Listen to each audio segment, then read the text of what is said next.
First off, we'll hit right to it.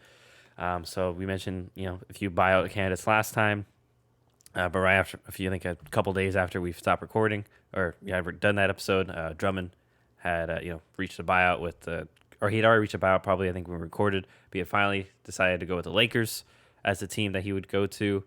And it was almost kind of a scare for the Lakers. I believe he got injured that first game, his toe, and then it turned out that he just, I guess, ripped his toenail off or lost a toenail. I don't know. I don't know how long it'll be shelved, but yeah. And any quick thoughts in regards to the Lakers getting Drummond? I mean, I don't. I'm not super familiar with the Lakers because I don't watch a lot of their games. Obviously, right now LeBron and AD are hurt, so you can't really judge how the impact that he's going to have and how he really affects their main lineup. But I know that last year they had JaVale McGee, they had Dwight Howard, and those guys were their sort of dominant inside presences who were willing to get dirty down low. Obviously, we know AD, he's really talented, but he just has this preference to play power forward and doesn't really want to play center. And I think that's because he wants to be able to be more activated, I guess, on the perimeter. So, yeah, I think in that regard, it's a good signing because Mark Gasol has not really lived up to their expectations. They traded JaVale to make that happen. Obviously, Dwight ended up leaving. I don't know if he left because they were looking to target Gasol. I don't know what their thought process was. And also with Montrezl Harrell, he's not really a defender. He's kind of undersized. So I think Drummond gives them more of that true typical center that they might want, so they can run that double big lineup with Anthony Davis. Um, and I know that my Celtics potentially wanted him, and I think they really wanted him after they weren't, able to get a big man through the trade market. But Drummond, to me, he's always been one of those centers that come playoff time, I feel like can be easily exposed. Now on the Lakers, they're a really good team, and I think a lot of people have them coming out of the West. So who knows if that's a possibility? But I mean, I was talking with a buddy the other night, and we were saying like, imagine come playoff time, a lot of the times the Lakers are going to want against some of these teams, they're going to want to just run an Anthony Davis as the only big lineup. I mean, even think if they play the Clippers, for example, and the Clippers can run their small ball where they have Rondo, they have Kawhi, they have Paul George, maybe Luke Kennard, and then like Ibaka is the really only big out there. They'd probably want to run Anthony Davis as the sole big because those kind of lineups are built to destroy two bigs. So I wouldn't be surprised if come playoff time, Drummond becomes a lot less of a factor than he might be in the regular season, because he just doesn't really provide a lot of utility on the perimeter at all. But like I said, we've seen the Lakers do it before with guys like Dwight Howard and JaVale McGee. And with a guy like LeBron James in your team, I mean, he can work with anybody and make them look really good. So, yeah, it'll be interesting to see. I think it was a good signing because of the simple fact that it's just another talented piece to match up with a potential Nets finals. And we've seen how much talent they've been trying to acquire. So it's, just trying to keep pace at that point. Yeah. So FYI, you did freeze again. We're just gonna power through this one. we'll, we'll, All we'll, right. we'll pause in between. But yeah, I do agree with you. I will say I think it's kind of like when the Warriors they had with it, similar to the Warriors they would go with because I do agree. I think first off that 80 at the five is probably the best lineup for them, and then I think they still have the Morris twin, right, or did they let him go? Yeah, they do. So they can play him or Kuzma at the four, LeBron at the three. So they have some versatility there. But I feel like I said, kind of similar to the Warriors' death lineup, they would always start with a Zaza or JaVale, just that kind of guy to get 15, 20 minutes, at least the game, just so that when it does come crunch time, maybe a guy like, and at least for the Warriors it was Draymond, but obviously now for Lakers it'd be AD. AD would be more fresh, as opposed to having all 40 of his minutes being at the five. So and I will say, I mean, it will help. It will help in regards to some matchups. Maybe, like you mentioned, maybe there might be times where it goes the other way, where maybe the team that's running the two bigs is just having a better game, and okay, so now we want more Drummond, so it's just going to be a slow pace inside game. So actually, you're back, by the way, so it unfroze. Oh, um, great. yeah, it's great. So I guess we have to work through it, but yeah. So I do like the signing in regards to that. Obviously, I think Drummond is better than JaVale McGee and Dwight Howard. So I mean, and especially right now in terms of Lakers, no AD, no LeBron. like we mentioned, I think last pod, they're kind of just treading. They're just trying to tread water until they get back. So getting a guy like him, especially if this toe injury is not serious, can really help, especially in regards to the inside presence, like we just mentioned, and like you said, because Marcus Sol hasn't really been great. He's older, not gonna probably be playing as many minutes as he used to. So okay, now here's Drummond who can do that along with they still have I think Harrell and things like that. So yeah, I like the signing overall. In regards to like like the question you have here, is it is it will it put them over the Nets? I'm not I'm sure. recording the podcast. Guest interference. If it would put them over the Nets, I, I think it'll help, but I don't think it puts them over. I think they're still two pretty even teams. It's a tough question to ask because I really want to see, like we've seen the Lakers in the playoffs last year for the most part. We saw that okay, they had success, and they can, like we just mentioned, they can be versatile in their lineups. And I'm not as worried about the Lakers' defense overall as I am with the Nets. So, but the Nets could have, like we mentioned before, the Nets' offense could be so great at this point where it doesn't matter that they don't have a great defense. So, it's a tough question to ask. I'm not sure if you have a precise opinion of that. I wouldn't say definitively that it puts them over the Nets, but I also won't say that I'm straddling the fence here. But I won't say that it's not enough.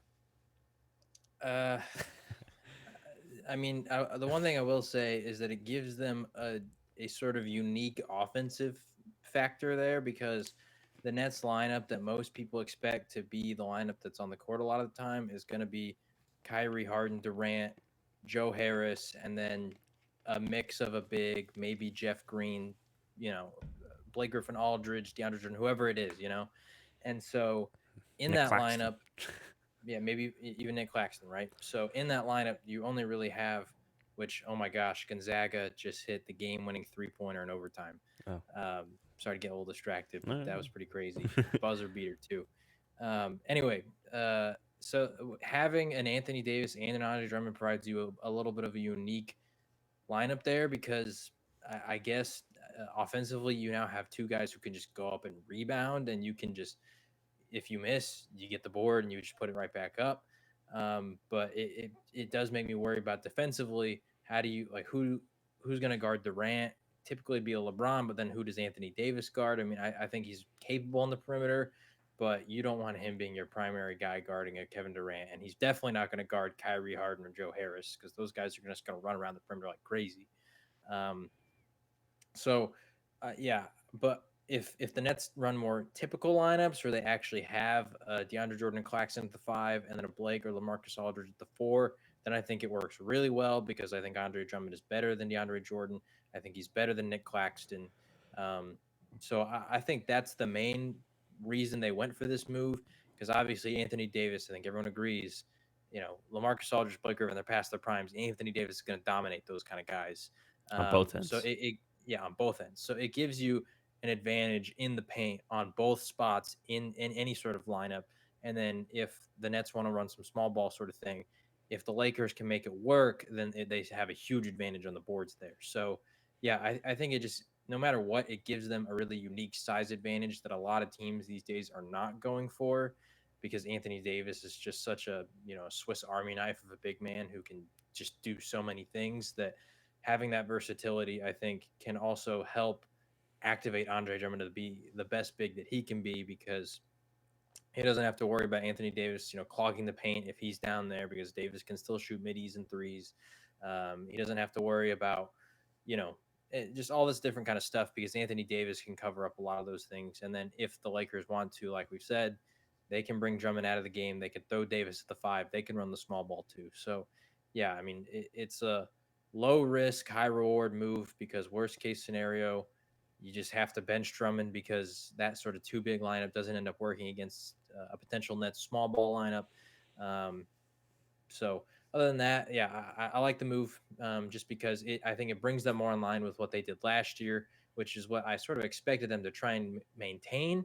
So I was a bit surprised when they went out and got Harrell and Gasol because those two guys are very different from McGee and Dwight Howard. And if you even remember in the Nuggets series, Dwight Howard was going to work on Jokic. Obviously, Jokic still did what Jokic does, but he was, playing dirty. He was getting, up in his face. He was, trash talking the whole thing, just trying to get him out of whack. And so I think that Andre Drummond, he brings that true big, strong down low presence that Anthony Davis can be, but doesn't always want to be. So yeah, does it make them better than the Nets? As a whole team, I still think the Nets just have an insane amount of depth. I mean, bringing Blake Griffin and LaMarcus Aldridge off the bench, albeit they're not in their primes anymore, they're still very good options, especially with creators like Kyrie and Harden who can just dime them up easy, shots. So I don't think it necessarily makes them more talented than the Nets, but I think it gives them a unique advantage over the Nets that could prove to be the deciding factor in a series. Because really, it doesn't matter who the better team technically is. It just matter who plays their strengths and exploit the other team's weaknesses the most and is able to capitalize on those things. I mean, so and also I think last point is the health of both AD and LeBron is a big factor when they get back too. We know LeBron, notoriously known for being in great health, but we have to factor in he is getting older.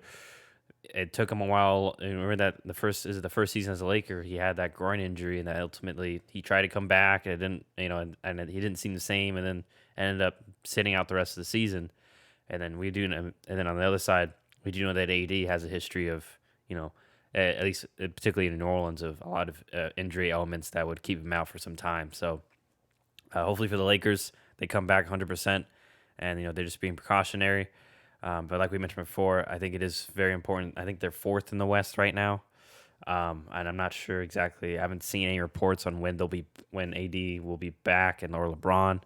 I'm sure you're looking that up. But yeah, it's very important for that because, like we do mention, seeding could be a very key thing going forward. And I have it right here. Sorry. So yeah, as of right now, the Lakers are fourth, and they're only a half game ahead of the Nuggets, 2 games ahead of Portland at 6. So, um, yeah, they really, like we mentioned before, have to try to tread water, these next few weeks just to keep their seeding up, get the home court advantage. Because unlike last year, in the bubble, home court may actually be a relevant thing this year. So we'll have to keep an eye on that. But from there, that's really all in regards to recent news we have to go over. I mean, we were going to talk Raptors, but then they decided to clap the Warriors the other night. So we'll see. Maybe next time. So